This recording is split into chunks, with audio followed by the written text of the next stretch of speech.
Thank you everybody for joining. Yes. Hopefully you got that message as well.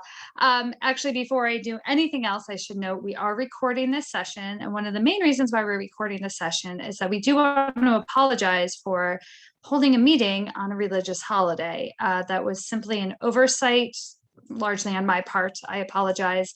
We were trying to balance a whole bunch of scheduling things, and this just fell between the cracks. So apologies for that. We will absolutely do a better job of paying attention to that in the future, but we are recording this and we will post it on our website afterwards. So if anybody cannot view this live, they can view a recorded meeting.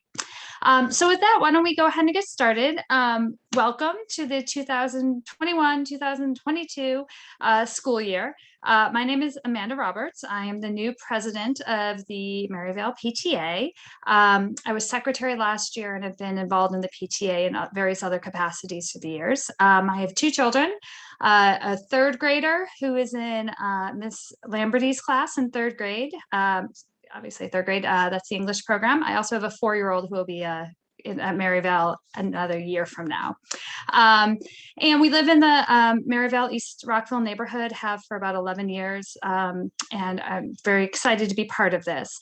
And just also as a way of introduction, my day job is that I do community development for the Federal Reserve, but I'm really excited to be engaged in stepping up to this role as president.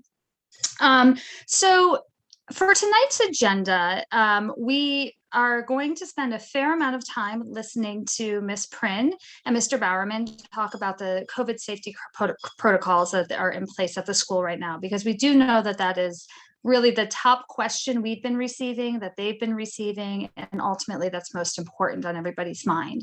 So as a quick programming note, for the most part, we try and keep PTA meetings to 1 hour, 7 o'clock to 8 o'clock. I do anticipate this one running a little bit long, but recognizing that we thought it was important to add in that extra time to talk about this. I've tried to arrange the agenda to put what I think will be the more interesting items at the top of the agenda. And we absolutely understand if you do need to drop off later on. By definition, all of us have children and other responsibilities. So before I launch into the rest of the agenda, I did think it was important to spend a couple minutes talking about the PTA, what we do, and why we're here. I think thanks to last year's president, Stephen, we've done a pretty good job of distilling our work down to really 4 buckets. The first one is fostering community. So, Maryvale is not just a building, it's also a community. And the PTA really tries very hard to bring us together as one community to network, get to know each other, to support each other, and to have fun with our children and ultimately support our children. No doubt that is more challenging in a COVID world when we cannot physically gather and physically connect, but nonetheless, we are trying our best, and we hope that we can continue to use the PTA as a way to bring us together. A second function of the PTA is sharing information, and this is something, thanks to a new webmaster, a new Facebook account, the communications chairs, we're really trying to do a better job of to push out valuable and interesting information to you through our newsletters and other channels, and also be a way for you to communicate back through us up to the administration, etc.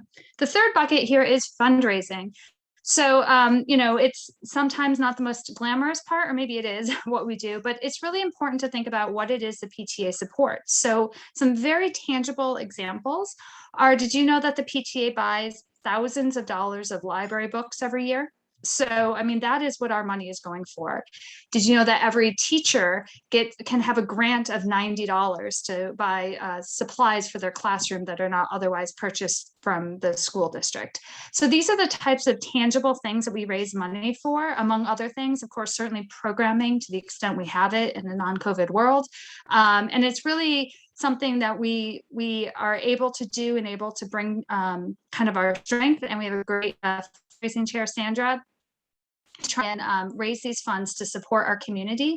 Obviously, MCPS provides a lot to the school, but we can kind of fill those gaps and provide fundraising. And then the last thing we can do is organize volunteers. We have just a lot of parents, and thank you. I really need to thank the members of the board who have been working tirelessly, many of you for many years, to try and help us make this organization better and stronger.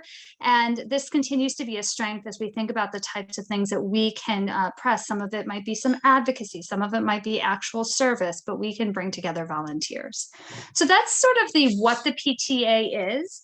It is important, of course, to note the elephant in the room of COVID. We actually had an in-person meeting in the school. The board had an in-person meeting in the school over the summer, back when things seemed so good, right? When the numbers were really low and everybody was vaccinated. And we had high hopes for doing all sorts of kind of return to normal this year, science fair and international night and spring fling. But we have all seen what's happened since. And with Delta and with COVID where it is right now, we have decided to suspend in-person activities with a couple of very limited exceptions until at least January, when we will reassess and we'll figure out where the world stands in January. But I did think that that was important to note. So all meetings will be virtual through the end of the year. And unfortunately, we'll have to either cancel or move some of those events that we were hoping to do. But nonetheless, please continue to communicate with us. We have our website. My email is president@maryvalepta.org. Let us know what we can do, suggestions, thoughts, questions, etc. Please, if you haven't already, we encourage you to become a member of the PTA. It's a great way to donate a couple bucks to the cause, but also to ensure that you are plugged in and engaged, and then that you can vote officially during membership meetings. Also, again, as I gave a plug earlier, and I'll do it again, on our website, we also have something called Cougar Cash, which is just donations. And if you're able to do it, that can help support those books and teacher grants that we mentioned earlier.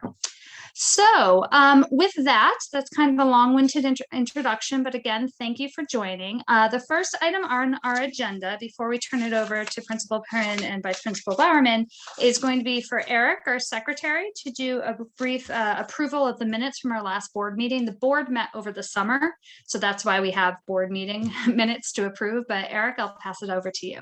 Sounds good. And I'm just going to share my screen here. Let's see here, desktop one, sounds good to me. Let's see. And of course, I grabbed a new computer, and now we're going through the same thing we did last time, where it's like, oh, right, I have to set up the sharing abilities. Let me see here. Close that. Do this. Let's see here. Find Zoom.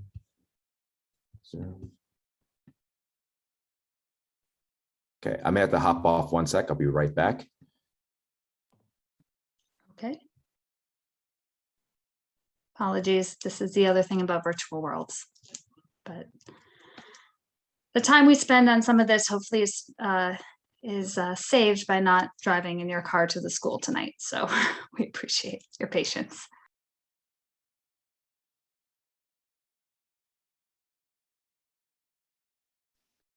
I just readmitted him, so it shouldn't be long.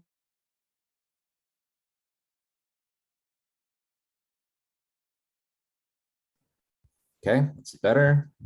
That looks like it's going to work much better now. Let's see here. Desktop one, share, and we're in business. Okay, so we had a meeting on August 10th. I'm going to be very brief. We got our usual agenda of a welcome from Amanda Roberts. We approved the minutes last week. Approved the minutes. Principal Prin gave us an update on transportation routes and enrollment numbers. Treasurer gave us updates on our current finances. We got an update from Sandra Taylor for fundraising regarding the restaurant fundraiser. There's no update for the MCC PTA update. Membership update. We talked a lot about Member Hub and utilizing it and improving it. Communications update. Once again, talked more about Member Hub. Then we talked about Boohoo Yahoo breakfasts, new building tours, and other things that ended up not being able to happen as the days went on. Finally, we discussed also how we have the media room reserved for PTA business in the school, and also discussed the ability to have in-person PTA meetings, which once again has changed since this meeting. Finally, we have the full membership meeting as we're doing right now, and we adjourned. So with that, do I have a motion for approving these minutes? So moved. Okay, do I have a second? A second. Great. Any discussion? Okay, so all in favor, say aye. Aye. Aye. Or raise your hand. Aye. All opposed? Okay, the ayes have it. The minutes are approved. And I throw it back to you, Amanda. Thank you very much, Eric. All right, so at this point, I'm going to turn it over to, I think, everyone's most interested in Principal Prin and Vice Principal Bowerman, who are going to talk a little bit about the COVID protocols as well as answer some questions. Before we move into that, a couple quick things. One is as a plug for why you should attend PTA meetings on a regular basis, which usually are the second Tuesday of every month. But this month it was changed because next Tuesday, the second Tuesday, is back to school night. And then we moved it to this Tuesday, only to learn later, again, apologies, that it's a religious holiday. And so usually we are the second Tuesday of the month, and Principal Prin will always provide an update, not always this long and in depth, but it is a really good way to stay abreast of what's happening at the school and to ask questions if you have them. And in terms of tonight, it's my understanding that Principal Prin and Vice Principal Bowerman are going to speak briefly about some of the things they're doing and then take some Q&A. You can ask questions. I think we've all been using Zoom for a long time now. One of two ways: you can put it into the chat. Teresa, our Vice President, is moderating the chat and can ask the questions. You also can raise your hand. If you go to the reactions, this one, yeah, there's a raise hand button, and Teresa can call on you if you'd rather ask in person. So with that, I will turn it over to you, Principal Prin. Good evening. I want to thank everybody for being here and hope you all had a wonderful week. Last week, the first week of school, it's always long because it used to be years ago, it was a shorter week, but 5 full days with the exception of that weather-related half day. I'm sure your children probably came home tired. I know our teaching staff went home tired. But we're ready and charged up for week 2 of learning. We welcomed over 525 students in kindergarten to 5th grade. We are still enrolling, a few coming each day. And tomorrow, Wednesday, our pre-K students will start. So we have a Head Start 3-year-old program, a Head Start 4-year-old program, a pre-kindergarten, and this year we have 4. We've increased by 1 classroom section. We have 4 classrooms of comprehensive preschool autism program. So those are our youngest learners that come in with that receive specific intense support for autism. We did have our first non-bell fire drill, so all the students know where we would exit in the event we had to exit the building quickly. Mr. Bowerman led that, and that went very well. The second fire drill will be an announced fire drill with the bell, the fire drill alarm, because we tend to sort of transition in so students don't become startled. So the first time we just say, this is what we're doing. We're going to walk outside. This is where you would walk in the event we had to exit the building. And the second one, Mr. Bowerman will get on and he will say, now this is what the alarm is going to sound like. It's just a practice and we're now going to start that. So we transition the students in. We do have other safety drills scheduled for the fall. Mr. Bowerman leads those and can speak to that if anybody has questions. They are very similar to the ones we've done prior. If after the first week our dismissal is getting better, there's still some challenges. And if you're in our car rider lane, you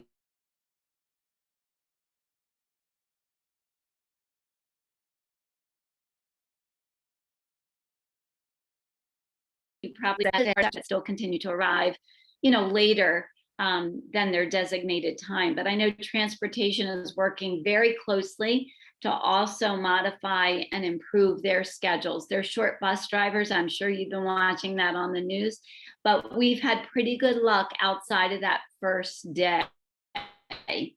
I would say if the car rider line is a challenge for you, I would ask that you consider putting your child on the bus. We have more car riders than ever. I don't know if that is because parents are, feeling unsure with COVID, or because they just have changes in family, but we have many more car riders than we've ever had before, and we all have to line up on First Street. We do have some families that, it's difficult for them to wait for probably obligations at home. And we are asking all families to please abide by the traffic guidelines, not making a U-turn on First Street in front of the school. If you park and walk up to to get your child and they're listed as a car rider, they are not going to be called till the end. Because it's if you witnessed, it can get confusing. So I thank you for your patience, and know that we're still working on it and improving and tweaking our practices every day. I do want to thank the PTA for all their support. Especially they provided a delicious lunch for our teachers and staff during pre-service, which they very much enjoyed. So thank you for that. And we look forward to your partnership this year. I know there are questions about safety, and Mr. Bowerman and I are just going to speak directly about that. You have all seen the MCPS guidelines and recommendations that are sent to all families through MCPS, not from Maryvale. But we have gone, where we can, we've gone further to make sure that our students are safe and our staff is safe. So while there are no social distance guidelines in terms of a minimum number of feet apart, in the cafeteria, we have removed all our lunch tables, and we have the individual student desks that are 6 feet apart. We've separated our lunches. We had to modify our lunches because normally we could have 2 grade levels eating lunch in there at lunch tables where the kids are sitting on a bench closer together. But when we remove that to increase the safety and distancing when kids have their masks off eating, we have put the student desks in, which means we have to have less children in there. So we have added students who want to eat inside on rainy days. In some cases, that would be 1 grade level has to eat in the gym 6 feet apart, but that's only on rainy days. We do have lunch options outside, and that is Mr. Bowerman got a donated carpet square. So if students bring a beach towel, that's great, because that forces children to also keep that distance. But if they're sitting on a carpet square, we tell them arms out and nobody can be within the distance where you're touching, because they do have their masks off. The only other time in the classroom where masks are off, because we're all wearing them all day, is we are in Maryland Meals for Achievement School, which means all students and families are provided breakfast free of charge to families. And that we can't fit 600 students in the cafeteria in the morning for breakfast. So there is no option but to offer that in the classroom. So what we have done is we have said students may eat, if they're not eating breakfast, mask on. But if they choose to eat breakfast in the classroom, they can take their mask off to eat their breakfast at their desk. At 9:25, that has to be discarded of. If students come late on a bus,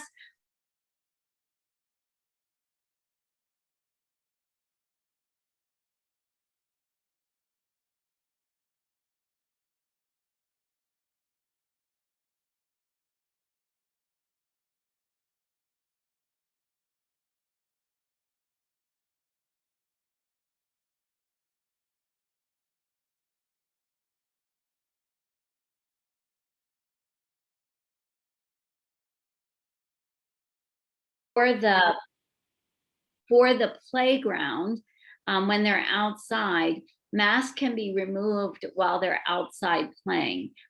Although we recommend that they do keep them on, especially when it's above the 80. It gets very hot to wear those masks running around. But the guidance is they can take them off while they're outside, although we do recommend it. But the minute they come in, they put them on.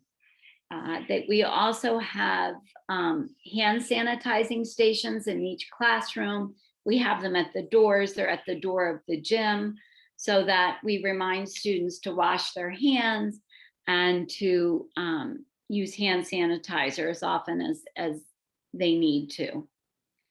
Mr. Bowerman, have I left any of those extra precautions we put in place out? That's awesome, Ms. Print. Hi, everybody. I know only thing I would add just to the overall piece, as you mentioned, we have our water cooling station outside with individual cups for students. It's monitored by staff. And then we also have the portable sanitation stations with masks, gloves, et cetera, sanitizer outdoors as well for the recess areas. Okay. So at this time, I will say I did get a question this week from a parent about the water cooling stations. Now, Maryvale's water stations in the hallways, like your typical water fountains, last year they were turned off. The guidance from MCPS was we could turn those back on. If you do not want your child, there's two things they can do. It's the water fountain, like you remember, where you push a button and the water comes out. And then the newer water stations also have, it's above that, like a filler, and you put your water bottle in it and you can fill your water bottle from our water fountain station. So those are on. I did have a parent reach out to say, the concern about having her child drink from the water fountain. And while they are on, I suggested to the parent, just make sure the child knows not to drink from it, send a water bottle in, and then we let the classroom teacher know. So with safety, the questions we've been mostly getting are about the breakfast time and about that one about the water fountain. I had maybe two parents ask about that. I will open it up to questions, but before I do that, I want to share with you the new guidance that you received on Friday about COVID protocols. If any child comes to school and shows this symptom, they have a fever, they have a cough, they are vomit, they have diarrhea, a severe headache, a loss of sense of smell or taste, they will be immediately sent home. Now, there are three things that need to happen. One is the parent or guardian needs to take that child for a COVID test and share those results with the school. They need to get a written alternate diagnosis from the doctor saying that it is non-COVID related and what it is. Or three, they need to quarantine for the full 10 days before returning to school. I say that because part two of that is that whole class that child is in that is being sent home will, and the teacher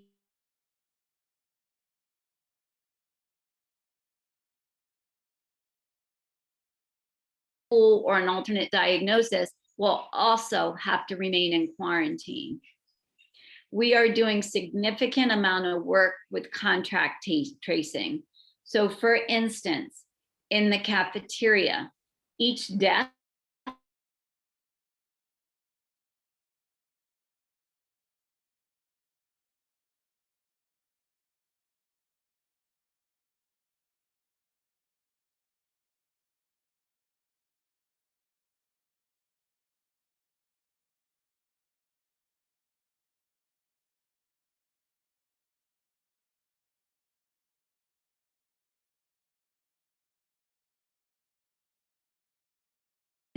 stay in school is if we are all doing our part to stay vigilant.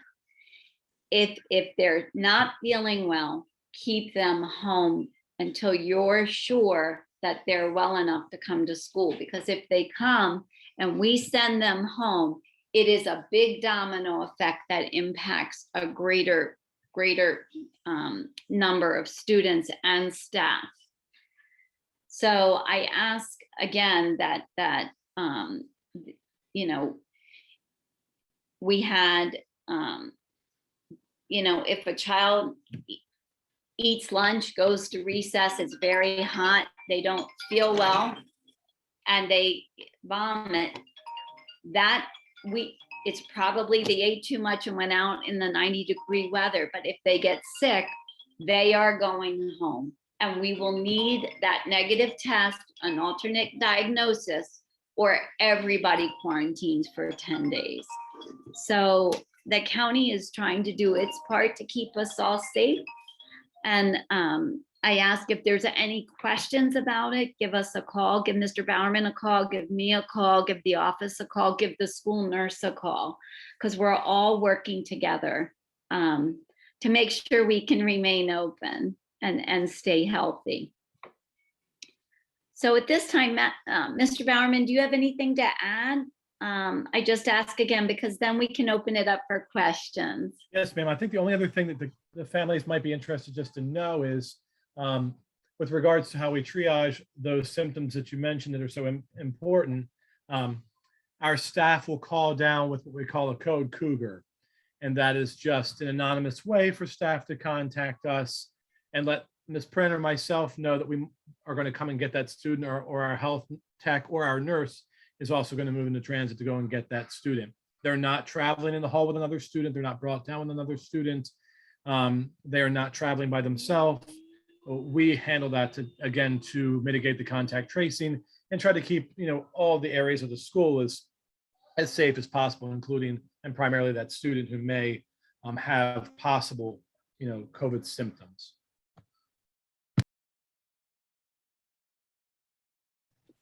So we've got a few Okay. questions in the chat. So I'll start asking you those, and then we can do hand raises and that sort of thing. So I have my video off to try to keep the connection stable here.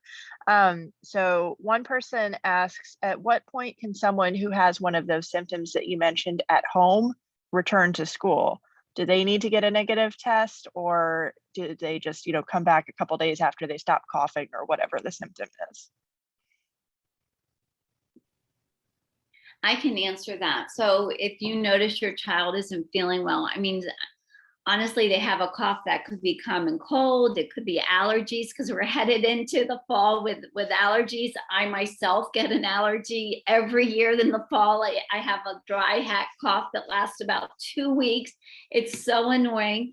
And I'm expecting it this fall. I've never missed getting it. But I would need an alternate diagnosis to, you know, so that I can be assured of safety. If there is a question, keep your child home and go to the doctor. If the child does not have a cough, does not have any of those other symptoms, please go ahead and send them to school. But if there is any question, you'll need to keep them home. Okay, thanks. The next question is, how long, if you know this already, how long into the fall will outdoor lunch be offered?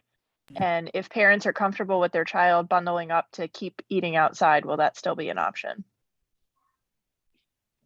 I'm happy to start on that one. I mean, we're going to stay outside as long as we possibly can. Now, of course, you know, the temperature indicator for us, 32, I think. Anything above that, you know, we're keeping students outside bundled, asking families, you know, to have them in their inappropriate fall and winter gear. The carpet swatches help that, you know, in terms of the ground contact. They're thick, they're nice to keep them off the ground. But if it's severe weather related, you know, that kind of thing, they're inside. But for it being cold or chilly, we are going to continue to be outside, because that also helps with the overall, you know, opportunity to break up the students. And it also helps being outside and spread out, you know, just helps with that overall I guess, dispersal possible with regards to illness and just symptoms in general. Thanks. That's really helpful. We had a follow-up question on how you're handling close contacts for quarantine. I think you said this, but some of us kind of missed the answer. Is the default to quarantine the entire class, or are you limiting it to those within close distance, like at a table or a pod? My understanding now, it's the understanding because I'm getting the same information that you're getting. If a child needs to quarantine, that child's been in the classroom, unless the teacher can ensure there was no close contact between everybody in there, that the whole class would quarantine. Okay, lots of quarantine questions, as you can imagine. And if you don't know the answers, we get that. We'll get them as they come. If someone is sent home, is there like a time window when they can get the alternate diagnosis or negative test before the whole class has to get quarantined? Or does everyone immediately get quarantined besides that kid? I'm gonna say in instances where this has happened, that they go home with, because they have a fever, because whatever, they immediately take the child for a test. If that test is negative, those results are scanned to us and there's no need for quarantine because the test was negative. If we can't get that test back, you will be getting a call and email from Mr. Bowerman and I, making sure we have contact that we're moving into quarantine. Got it. Certainly, hopefully we don't get there. Yeah. And so if your kid is in a quarantined class, but wasn't the original kid that triggered it, and your kid gets a negative test, can they then come back? Or is it everyone together? Everybody is together. It would be the full 10 days. Okay. And just to be clear, what you said before, it's either a negative test or a written alternative diagnosis, right? Yeah, or the 10-day quarantine. Or the 10-day quarantine. Okay. In the case where the whole class has to quarantine, the teacher, we would make sure the kids leave with their Chromebooks, and the teacher would teach virtually for the 10 days because she would also be in quarantine. Okay, that answers another question that was in the list. Lots of questions in the list. And so Tracy, to that point, also the guidance, the direct quote to that last part of that question is, we're now quarantining both those who have been exposed to a positive individual, or like those who test positive, and those who are symptomatic or exposed to a symptomatic person, which is why we're trying to be so clear in our contact tracing in the school. Okay, and we got several questions about the type of test that you'll accept for a negative. There's the rapid result, there's the PCR, there's the at-home over-the-counter. Are any of those good enough? This is a question I can't answer. So this would have to be the school nurse, because when we get the negative test, we forward it there to them, but I've not heard that they turn down any of those tests. I have not heard that they won't accept the rapid test or an at-home test. Thanks, that's really helpful, because some people were asking about, their pediatrician schedule of when they do tests and can they get it fast enough to help out the rest of the class. So yeah, those at-home tests are super fast. Well, one helpful piece of guidance, Ms. Prin might be able to help amplify this, but that's kind of connected with this, not about the test, but the duration of time, that if there's an exposure, that there's that 3 to 5 days to wait in there to test, because that's when symptoms, according to the CDC, really start to manifest if they are COVID-related symptoms. And so if that's helpful, somebody getting a test that very next day may test negative, but 3 days later, those symptoms may manifest. And we've seen that happen probably in many different places of everyone's lives here. So that I know that window that people have kind of advocated for. My daughter is also supporting that right now as well. Okay, so we got several questions about siblings. If a class quarantines, do all their siblings also need to quarantine? And if one sibling's staying home, should all your other kids stay home?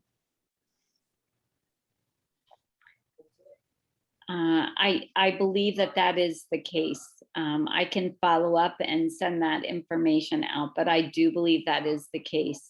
Because if you're suspecting that one sibling may be sick, we would then everybody would quarantine, and it would involve 2 classrooms. Okay.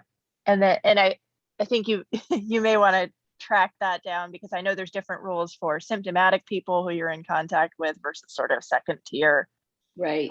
things. And so that could limit some of your cascading effects, because people are also asking about, virtual instruction for those classes. I don't think you know all those answers quite yet, but you can add that in. Mr. Bowerman mentioned the 3 to 5 days before testing. I think that applies more to asymptomatic sort of contact people versus a symptomatic person. If you're symptomatic and you get tested, you should be testable that day. That's my understanding, and I see a thumbs up there. Let's see, I got a non-quarantine question here. It's about the lunch timing of kindergartners and waiting 4 hours before eating lunch, and whether that, are there any ways to accommodate that, or maybe with snacks or something? So normally snacks have been put in for kindergarten. Kindergarten teachers, the team of teachers, they prefer a later lunch because they said by the afternoon they're so tired, and they do less structured afternoons with the kids, especially in the beginning. Science, social studies, discovery centers, they do in the afternoons, but they get most of their literacy and math work done in the mornings. So they have had a scheduled time with snack. Because we have said there's no eating in the classroom after 9:25, that posed a challenge for them. So what we have said, since it's 4 hours without eating, because really if they choose to eat breakfast at school, they're still eating at 9 to 9:20. If those students cannot make it because they are hungry, because we don't want anybody hungry, I can assure you, there's no child that's, if they said they're hungry, that we don't accommodate. Please reach out to your child's teacher. And that doesn't just go for kindergarten, 1st grade, 2nd grade, up to 5th grade. There are some students that can't go that long without eating. We have accommodated. What does that look like? In some cases, we take them to the courtyard to have a snack if it's nice out. And it's a para-educator. I've done it, Matthew's done it, or another staff member, or we bring them to the office and away from others. Everybody's wearing a mask with that child that's eating the snack. So we don't want anybody going hungry, but kindergarten team had said they wanted to give it a try to see if they can do it without a snack this year.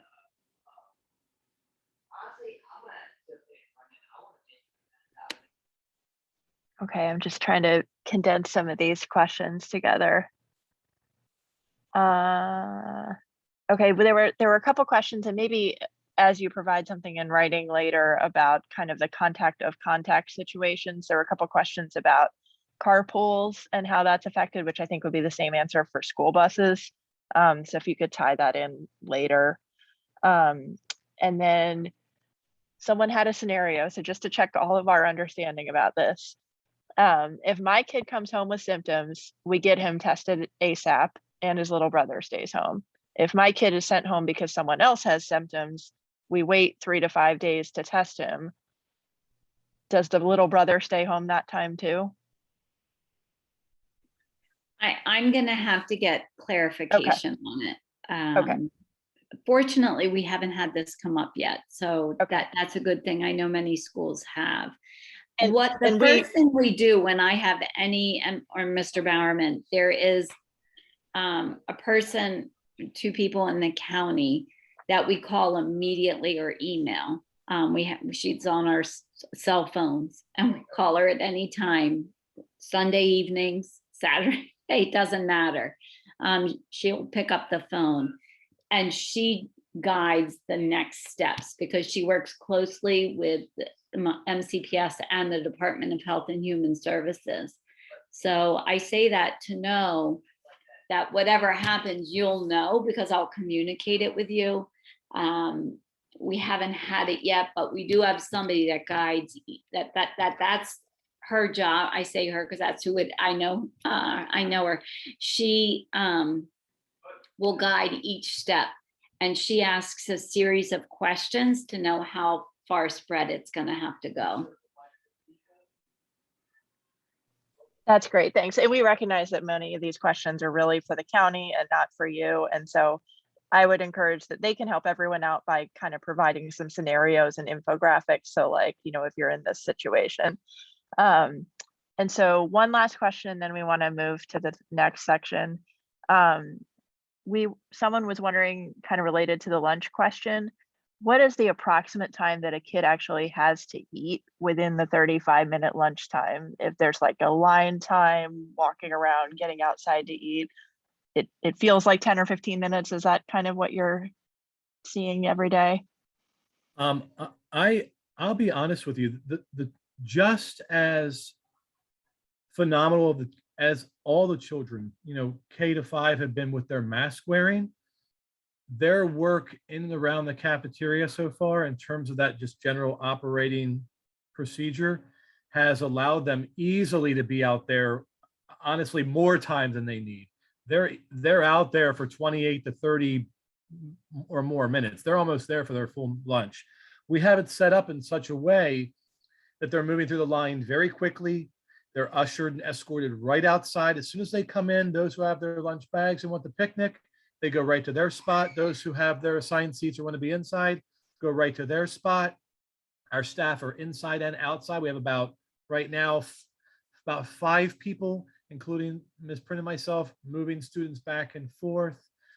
It is very quick, and they're there with time also, apart from recess, to kind of sit and chat across from their 6-foot partners or so, having eaten all their lunch. I think day one, like with any system, there's a couple things were being worked out with cafeteria timing and food, deployment and some of those other elements. But the whole second week, rest of the first week went very well in terms of students having a really full amount of time to eat lunch by my observation across grade levels.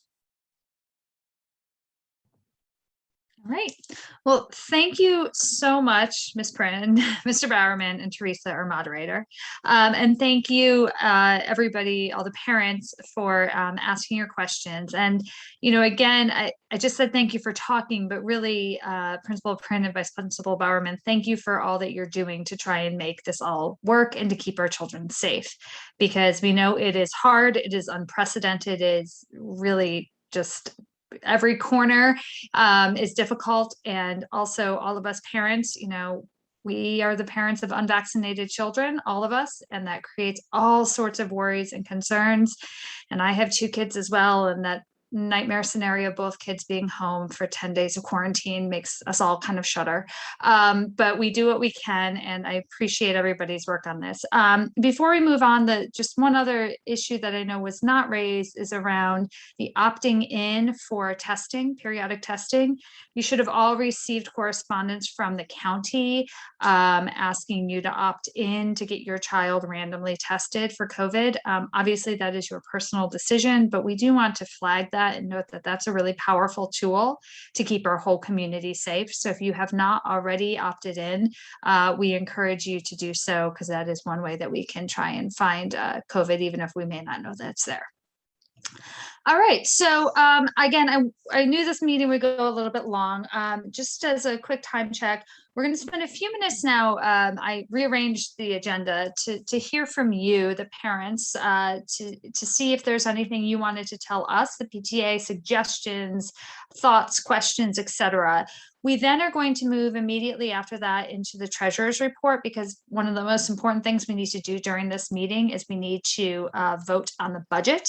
And that's something really critical. After that, again, you're all invited to continue to stay on the line as we go through the rest rest of the business and the reports, but I just want to flag that those are a couple important things coming up. As we just did through the chat or raising your hand, this, it's always awkward in a Zoom situation. I wish we were all sitting around the media center in person, but as the first meeting of the year, it's just really important that I provided some time for you all to speak up and for you all to provide suggestions, thoughts, questions. What do you want from your PTA this year? And how can we better serve you, the parents of the Maryvale community? So I will pause. Again, feel free to raise your hand, and Teresa, and then you can ask directly unmuted. Otherwise, if you want to chat, Teresa, I'm going to call on you again to moderate here.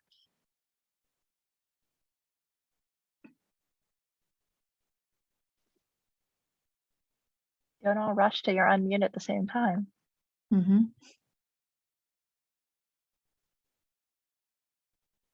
Oh, we've got one hand up. Joe Gillespie. Hey everyone. Hey, my name is Joe Gillespie. I have two children who just started, one in first grade, one in kindergarten, and I'm excited. I don't really have a whole lot to add, but I figured I would introduce myself and say, I look forward to the school year, and thank y'all. Thank you.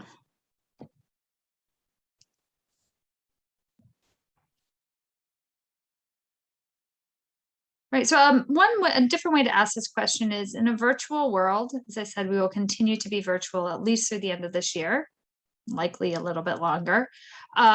What can we do to communicate with you, to connect you, to reach you? What are ways that you can continue to stay engaged when we cannot gather in person? So while folks are thinking about that, I'll pass on praise to the school, Mr. Friend and Mr. Bowerman, for the communication about the early dismissal last week. We got a comment that communication was excellent, and I certainly agree with that. We thank you for acknowledging that. I'm just going to be transparent because really I'm really honest and open. I know Matthew is too. That threw us for a second because we plan for that in the cold weather months, but not on that first week of school. So parents were very patient and understanding, and all staff, no matter what their role is in the school, jumped in to help. So thank you for acknowledging that. I'll pass that on to the staff. And more props for the car rider line being smooth even during the early dismissal. Thank you. So we've got a hand up. Want to go ahead, Kim? Hi, I'm Kim Sachaki. I have two sons, one in 5th grade and one in kindergarten. The one thing I was thinking about recently was that I had one of my son's friends' parents said, well, if your son is planning on doing any after school activities this year, then let us know so that my son can do it too. And I was like, oh, I don't know about any after school activities. I don't know what you're talking about. And she pointed me to the PTA website, which I'm sure I've seen before in the past, but was basically clueless as to where I could go. And I was thinking it would be my major connection with the school every week is always getting the Sunday, announcements. It'd be very nice if at the end of those emails, it always had the website and maybe the date of the next PTA meeting.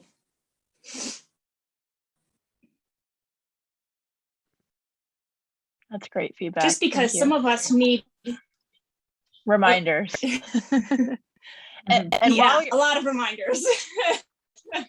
While you're on that, I'll drop a link in the chat, but we have integrated our Google shared calendar much tighter with our website this year. And there's instructions right under that calendar for how to subscribe. My husband successfully subscribed the other day. So I know that you too can do that. So I'll put the link and hopefully everyone can take advantage of that opportunity. But we'll take your feedback as well for the newsletter. There's a question or more of a comment. So we've got a kindergarten parent here in the chat. And so they haven't experienced what quote unquote normal PTA life looks like. But they're just noting that, you know, knowing that the community exists and trying to keep us connected goes a long way to helping folks like them. And so I think we certainly agree with that. And kindergarten parents are new to everything, and we'd love to bring you into the fold. Yes, yeah, I appreciate that. And actually, Eric, our secretary, your son is in first grade, and you noted you didn't know last year either. There's now 2 years of parents, kindergarten and first grade parents, who have sort of never experienced normal. And so I appreciate that that's a challenge. And something, you know, last year, actually, as I say this, we did what we call chatty hours, where we did bring together kindergarten parents virtually on Zoom, just to do a little bit more time for introduction. So we can reintroduce that and see, you know, how well that works. Because again, going back to those of you who were there for our little Boohoo Yahoo, which was me standing in the sun giving out magnets, it was not exactly the networking that we had all hoped for. We used to have coffee and donuts in the cafeteria. So everything's a little bit different. We're doing what we can. So thank you for the feedback. Anything else before we move on? And so also the school webpage has a link to the PTA site. So whichever one of those you've bookmarked, I think they both cross-link to each other, but great appreciation for the school for linking to us. All right, well, so I'm going to move the agenda on because in the interest of time, but again, my email address is there. We're pretty predictable. It's dp@maryvalepta.org, secretary@maryvalepta.org, treasurer@maryvalepta.org. Please don't hesitate to reach out with any thoughts or suggestions. You know, we are always looking for official members and volunteers, and we will always take all of the help we can get. But it's also something where if you can't do any of the above, but have thoughts or questions or suggestions, we are happy to take them. So with that, I'm going to pass it over to our treasurer, Keith Vance, who the first item here is to the presentation and adoption of the annual financial review from FY 2021. Keith? That's me. That's Keisha's gonna give this update. That's and actually then me. I have I'll another do part. the. Yeah. I'll start with We're the splitting financial the duties. review. Team Vance, go for it. Okay, I'm going to share my screen. The image that I took of this form with everybody's signatures was really beautiful. And then I put it on my computer and I put it in the thing and it's blurry. So I'm sorry. That's the best that I can do today. We'll that's include a good quality version of it. We're gonna try to put some better resolutions on Member Hub. So if people want to look for treasurer's reports, and that's mostly what's on there, but also all of the tax documentation and the financial review forms, those will be on Member Hub for anybody in the PTA to take a look at whenever they want. Okay, so this one. Okay, let me know if you can't see that. I think that you can see it. So that is the annual financial review form that I prepared and was reviewed and audited by 3 members in our PTA. And there are restrictions on who can do that. Like you've not done it in the past 2 years. We met at a park, we met outside, everybody looked over the huge book that I brought with every receipt and everything. And it was signed off on. So I am going to now submit this to the county and the state, which is really Free State, which is part of national. And that's the next duty. But everybody can see there, like the balance on hand at the end of the year was $8,266.32 on line 5, reconciled with the balance in the checking account. And everything was all good. So that's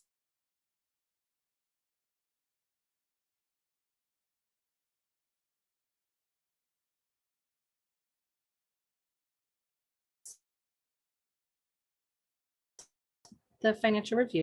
Yeah, I did an update for September treasurer's report. Just where we stand currently. At the end of the bank balance currently is $8,833.17. There's no outstanding checks. PayPal balance is zero. Total income from August was $482.11. $34 from Smile. We had $270 in membership for Member Hub and $175 in Cougar Cash. No PayPal, no Square. Member Hub had $472.15 in transactions minus fees. Well, I guess it's for the cumulative all of those things. So total expenses for the month were $618.22. Notable was the staff appreciation for $538.94. That was the spring lunch, and program support for teacher support grant was $79.28. Memberships are on track. Good momentum.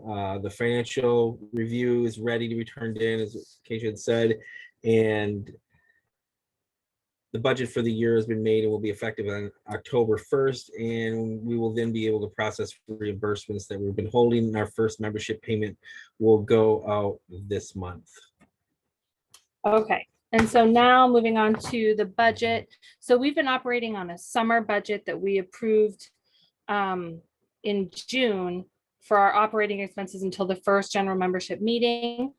And that has carried us well. And now it's time for the annual budget.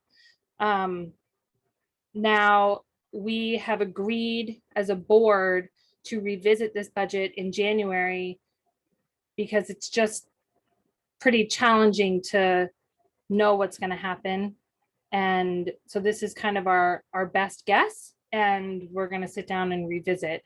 Another point to note is that we have discussed the teacher support grants that we offer, which are, we cover all or part of the teacher membership, which is $10. We cover like $5 of that. And then we give them, a $90 net grant for every staff who signs up to be on the PTA. But we are going to cut that off at the end of December. So if you haven't signed up by the end of December, you can sign up, but you won't be eligible for the grant, because what happens is staff will sign up to be a member at the end of the year to get the grant, which is fine, but it's really hard to budget that. And we want the staff to be engaged for the whole year. But mostly it's because it's hard to budget. And then I'm paying membership dues, in June for the year that just happened. And I think it's better for all of us if we kind of say, all right, now this is the maximum that we're going to have to put out for the teacher support grants, and any extra funds can go towards these other things, which is why we're revisiting in January. So with that, I'll bring up the budget that I have prepared and run past the board. What I present at membership meetings is an overview, and the board goes over the details like postage. We don't need to do that. So here I've got I think it's here where I can present. Okay. So every year we run the budget and we plan on carrying forward about $2,400, $2,500 to cover our expenses into the next year in October, when we can start a new budget. So we did that for last year, but we ended up having more than that 2,400. So we ended up carrying over, as you can, maybe you remember that number from the financial review form, $8,266.32 is what we were able to carry forward, starting fresh with no commitments on that to this new year. So we have gone through and estimated how much we would bring in for fundraising events and donations and membership dues. And we try to have membership dues cover our organizational and operational expenses.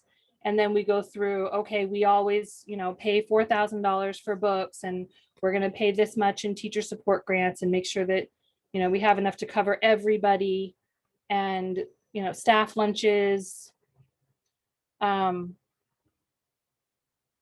homework folders, t-shirts for first graders when they start speaking French in the French program, all the patrol belts and badges, all of those things have been accounted for and are in this. So we've got an estimated total income of $9,050, and a total expenses of $14,597. So that's spending more than we bring in, but then when we use some of our balance carried forward, it ends us with the year with $2,368.57, which is the goal. So we probably will not follow this exactly, but this is the plan. And for context, pre-COVID, $9,000 is way less than what used to be done. When we had spring flings and all these things, and we bring in, you know, $30,000-$40,000, you know. So this is still a very curtailed operating budget, but it's the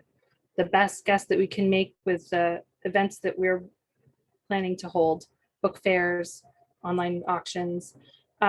So I am presenting the budget, and I would like someone to move to pass the budget, or if you have questions, go ahead and ask questions. I move that we pass this budget. Anybody second? A second. All in favor? I Hi. Passed. All right. I'll sign that off and get it in the book. Thank you.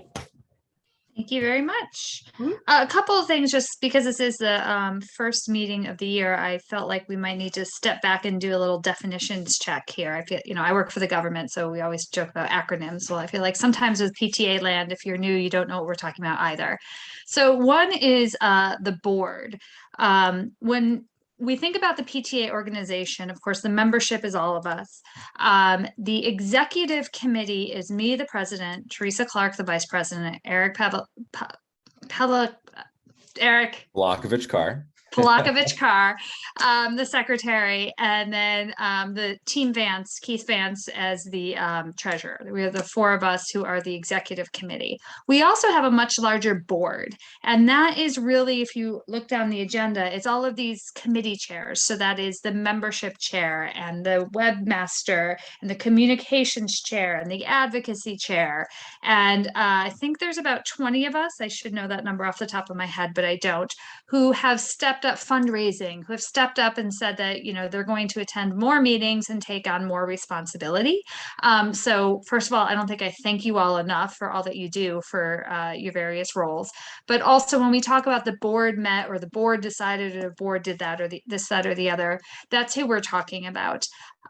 In terms of how you can engage, we still have a couple open board positions, most notably programs and events, which Teresa is continuing to lead in the absence of somebody in that role. So if you're really feeling like you want to step up, we would love to talk with you about that.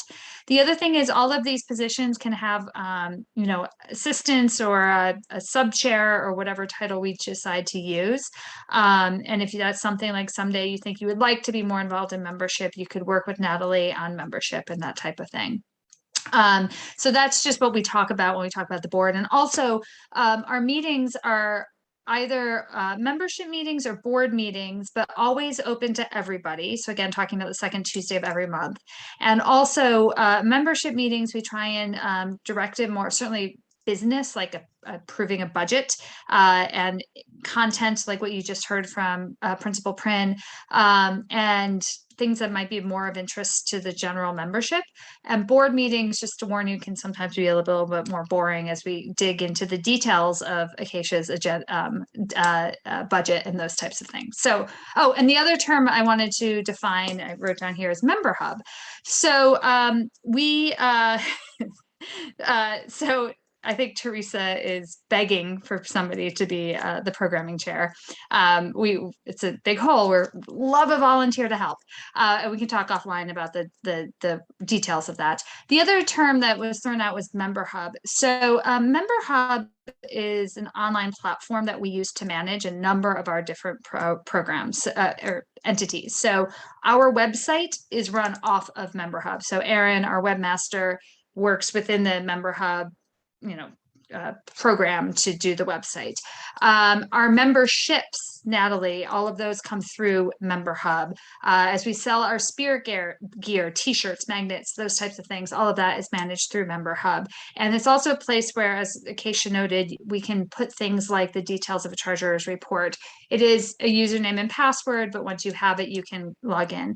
The other thing that we are working on with Member Hub and fully admit that we have not really executed on is also a way to really connect you, the parents. So we can set up classes and have email lists of people who are opting in and saying, my son is in Miss Lamberty's 3rd grade, and other people who are in Miss Lamberty's 3rd grade, we can be connected through Member Hub. So acknowledging that that's the goal and not the reality yet, that's what we're talking about when we say Member Hub. It's sometimes synonymous with our website. Sometimes we're referring to these added perks that Member Hub have. Okay, moving on. So the next thing here, actually turning over to Sandra, or I believe Sandra's husband, who I'm sorry, I don't know your first name, to do the fundraising update.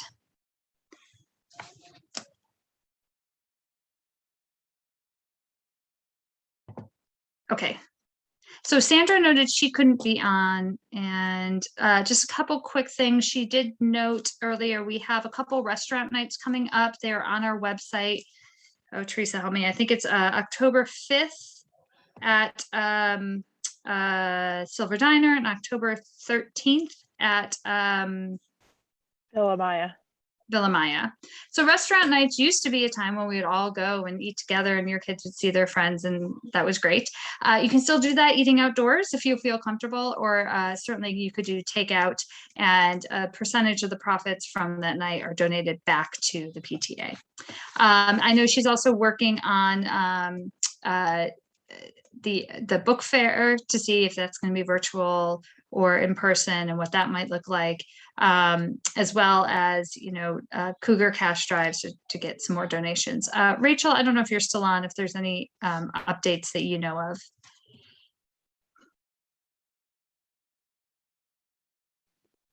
Or Will Taylor, but I think we covered what she had in her email. Okay, great. Moving along, next is the membership update. Natalie? All right, so we have, I think we now have more members than we had last year. So we have 51 teacher members and 55 parent members. So we're doing pretty well on that.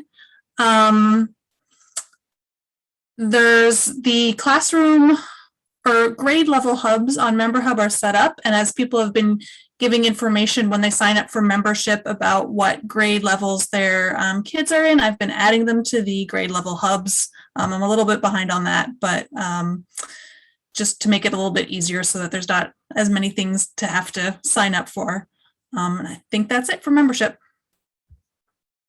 Thank you so much, Natalie. Communications update, Ashwin. Hi, good evening, everyone.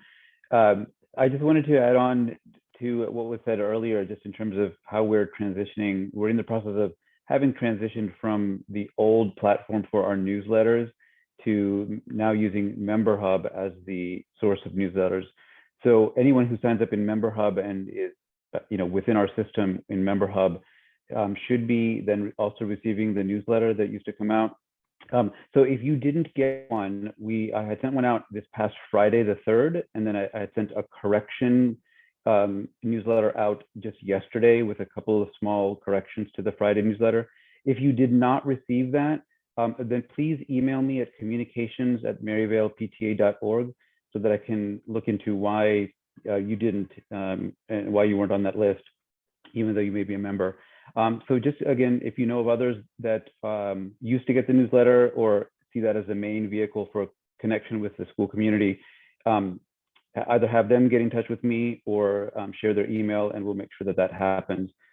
Other than that, we're looking forward to being able to facilitate the connection as a community in this ongoing year where we're not able to get together in person, and really looking to use that Member Hub platform, the newsletters, and these class level hubs to do that. So if you have ideas about that, please do be in touch. And I know we have a couple updates coming after me just about the other platforms, our Facebook page, for example, as another way to have us all be connected. But hopefully one of the goals is that if you have one of those 2 or 3 methods of that are your preferred method of learning information about the school, whether that's Facebook or the Member Hub newsletter, or just the website itself, that you'll be able to get that, and it'll be across all those platforms, and that it'll be that you won't miss it if you are only subscribed to one. So let us know if that's an issue for you, and we're always looking to ways to help you connect better. Thanks. Thank you, Ashwin. Sandra, I see you're there. I'm not sure if you heard my sort of cobbled together update. Did you have any other fundraising updates? I was not able to, I literally just got off my other meeting and joined you, so I don't know what updates you shared. Did 2 you mention- restaurant nights coming up, working on the book fair. I think that's all I had. Are there any other updates you want to tell people? I would love some extra volunteers. If anyone, I know you've probably already asked for volunteers, but if anyone would be interested in helping, if the book fair, when we do have that, and then helping with restaurant coordinating, that would be wonderful, if that sounds interesting. Wonderful. Yes. Actually, Teresa, can you put the fundraising email into the chat? So if you're interested in helping with fundraising, Sandra's happy to help you help. Okay, moving on. Erin, our new webmaster, has the website update. Erin? So we have been trying to update the website to make it a little bit more user-friendly. The formatting of Member Hub isn't quite as good as I would have hoped, because it doesn't reset the sizing of our pictures and adjust the font when you adjust the size of your screen.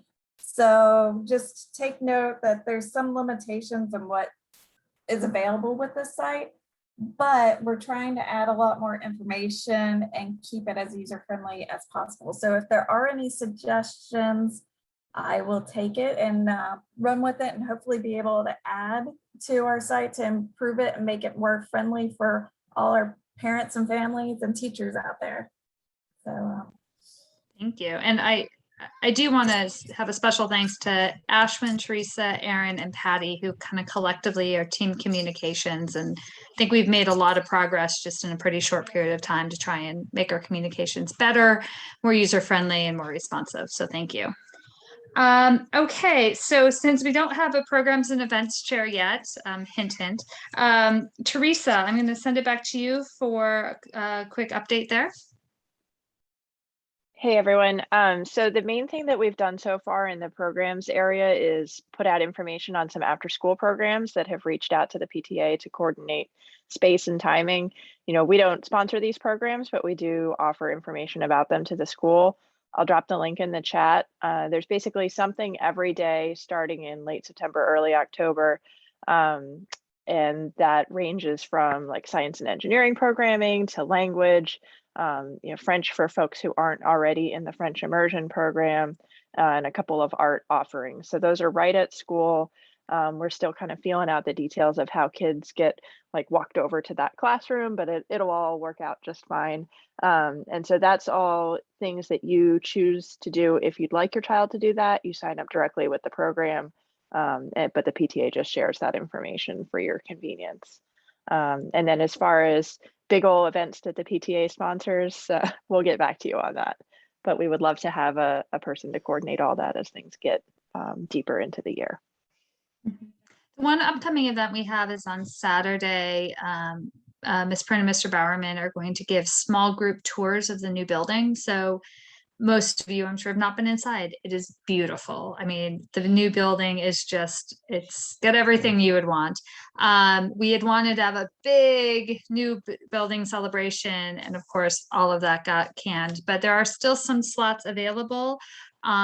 There's a sign up genius. Teresa, if you can put that in the chat, if not, I'll send it to you. And we are capping the groups at 20 people total. There's been a little confusion on the sign up genius, but just basically use your best discretion to indicate how many people are in your party, and note that there's a max of 20 people total per time slot. They're 15-minute time slots. And that's our way to keep small groups, masks required, and in and out. And it's a way for you and your children and your spouse or whomever to get a glimpse of the new school. So again, if you are interested, there's still a few slots available. Stephen, I'm going to turn over to you for the advocacy update. Sure. Thanks, Amanda. I'm Stephen Hendrickson. I'm the advocacy chair. So building on Amanda's earlier point about what the PTA does in supporting community building, I actually went back, and so the PTA's mission is, quote, to make every child's potential a reality by engaging and empowering families and communities to advocate for all children. And so one area that we're trying to emphasize more this year is really that advocacy support. And so I just want to make a pitch. Basically, if any of you are aware of particular issues or challenges that you are running into, or families that are running into, that the PTA can help advocate for that that student or for that family, we're here to do that. Or if you are interested in helping on the PTA side for that, would love to have some support as we build this out. I think it's important that this is both for our school immediately, but also there's 162,000 students in MCPS, and so we have the ability to really raise our voice with across the school, the cluster, and the district, and just want to make sure that people realize that we're here for them and we can help support families and really be there for the students. So if Teresa, you can put advocacy@maryvalepta.org in the chat as well. Happy to follow up if anyone has any ideas or discussion on ways that we can be supportive. So thanks. Thank you very much, Stephen. I would note that the advocacy position is a new one. Obviously, as Stephen noted, advocacy has always been a core purpose of PTAs, but our PTA in particular has never had a dedicated advocacy chair, and Stephen stepped up for that, and we're excited to have that new role. All right, so at this point, Brian, for the Delegate McC Pta update.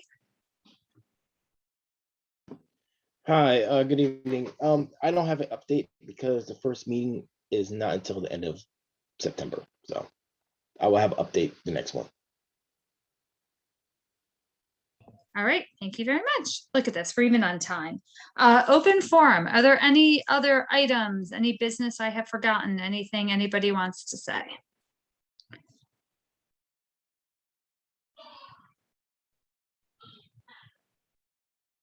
All right, well, I'm going to take that silence as success that we've addressed things. If you do have anything else, again, don't hesitate to raise your hand now or chat now, but also obviously reach out to us later. Teresa just noted, oh, I see a hand raised. Yes, go ahead, Catherine. Hi, I had a quick question about the COVID testing. Will there be like a school administrator to take the child and be present while a lab person swabs the test, or does the child swab it himself, herself? How does, just wanted more clarity on those testing procedures. I can tell you how it was done in the spring when we returned to school in March. A health tech came once a week. It was always on Tuesday. For families that gave permission to opt in to do testing, there was a cart with samples. Now, my understanding is it was a pooled test last spring. I don't believe this is going to be pooled, but the health tech goes into the hallways with her cart. She stopped at the doorways of the classrooms. Students that got tested just came out of the class to the hallway, swabbed themselves, and that was put right in that pooled sample. So although I haven't gotten specifics yet from MCPS, I would see it happening that same way. And it worked fine. That we had no problems with it. So I guess supervision is not something that would be required or needed. No. Mm-mm. And they didn't go to the health room for it. It was done right in the hall outside of the classroom doorway, one at a time. One would come out, the next one would go in, the next one would come out. Thank you. Mm-hmm. Anything else before we wrap up? Great. Well, I want to again thank you for joining us tonight and especially for staying late, but I hope that you found the content of this meeting worth the time. We again encourage you to visit our website, sign up to be a member if you're not already, and reach out to any of us that you've heard from if you have questions while in volunteer, etc. And then our next meeting is Tuesday, October 12th, 7:00 p.m. That is the second Tuesday of the month. And 7:00 p.m. It will be virtual on Zoom. As I said, we will be doing that at least through the end of the year, maybe probably longer. So again, thank you very much. And I hope you and your children are having a good start to the school year, and hopefully we'll see each other again, even if it's virtual soon. Thank you.